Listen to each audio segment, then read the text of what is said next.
एक बार महात्मा बुद्ध एक गांव में अपने शिष्यों सहित घने पेड़ की छांव के नीचे बैठे थे। आसपास के गांव के बहुत से लोग अपनी अपनी मानसिक परेशानियां लेकर महात्मा बुद्ध के पास आ रहे थे। महात्मा बुद्ध उन सब की मानसिक परेशानियों का समाधान देते। सब लोग खुशी खुशी अपनी समस्याओं का समाधान पाकर वहां से लौट रहे थे।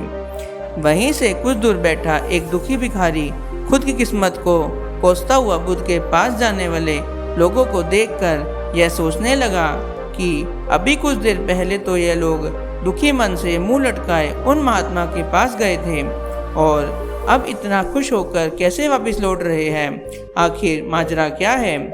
जरा मैं भी जाकर देखूं कि वो महात्मा ऐसा कौन सा खजाना बांट रहा है इन लोगों को जो इनके चेहरे खुशी से लाल हो गए।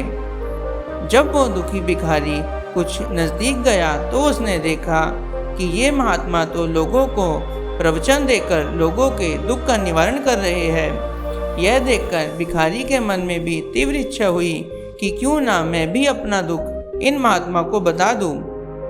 मुझे भी अपने दुख का समाधान अवश्य मिलेगा। तो अपनी समस्या का समाधान पाने की लालसा लिए भिखारी महात्मा बुद्ध के सामने पहुंचा और हाथ जोड़कर प्रणाम करते हुए बोला कि हे महात्मा बुद्ध, मैं भी लोगों की मदद करना चाहता हूँ। मेरी बहुत इच्छा है कि मैं लोगों की मदद करूँ, लेकिन मैं मदद कैसे करूँ? मैं तो बहुत गरीब हूँ। ना तो मेरे पास धन है, ना ही कोई वस्तु जिससे मैं किसी की मदद कर सकूँ। मैं चाहकर भी किसी की मदद नहीं कर सकता। मुझे भगवान ने इतना गरीब क्यों बनाया? हे महात्मा बुद्ध, मुझ पर कुछ कृपा करो। इतना बोलते हुए भिखारी रोने लगा।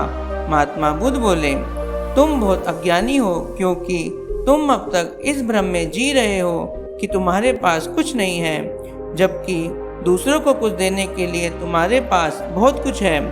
तुम बिना धन और वस्तु के भी दूसरों की मदद कर सकते हो। तुम्हारे पास जुबान है जिससे तुम मीठे शब्द बोलकर किसी के दुखी चेहरे पर मुस्कान ला सकते हो। इन्हीं शब्दों की ताकत से तुम किसी के भी टूटते हौसले को फिर से मजबूत कर सकते हो।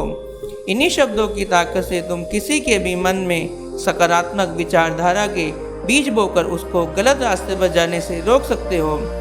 तुम्हारे पास 2 हाथ है जिससे तुम किसी भी कमजोर और लाचार की मदद कर सकते हो। तुम्हारे पास 2 आंखें हैं जिससे तुम किसी अंधे को रास्ता दिखा सकते हो। तुम किसी के लिए दुआ कर सकते हो सकता है तुम्हारी दुआ से किसी के बिगड़े काम फिर से बन जाए। तुम किसी के अच्छी सेहत की कामना कर सकते हो, लेकिन अज्ञानतावश तुम अब तक इस बात को समझ नहीं पाए और इस भ्रम में अब तक जीते रहे कि तुम्हारे पास मदद करने के लिए कुछ नहीं है। किसी की मदद करने के लिए धन और वस्तु का होना अनिवार्य नहीं है। बिना धन और वस्तु के भी हम कई प्रकार से लोगों की मदद कर सकते हैं। महात्मा बुद्ध के ज्ञान भरे इन सुंदर वचनों को सुन भिखारी के चेहरे पर मुस्कान आ गई और वो खुशी से झूमता हुआ वहां से चला गया। आज के समय में ऐसे ही बहुत से लोग हैं जो यही सोच सोच कर दुखी होते रहते हैं कि मेरे पास ये नहीं है, मेरे पास वो नहीं है, बल्कि जो है उसी में संतुष्ट करना सीखो और बिना किसी मतलब के लोगों की मदद करो। इन्हीं से आपको परम सुख की प्राप्ति होगी। आप बिना लालच के प्रयत्न करना शुरू करें, परमात्मा आपका साथ अवश्य देगा। प्रणाम जी।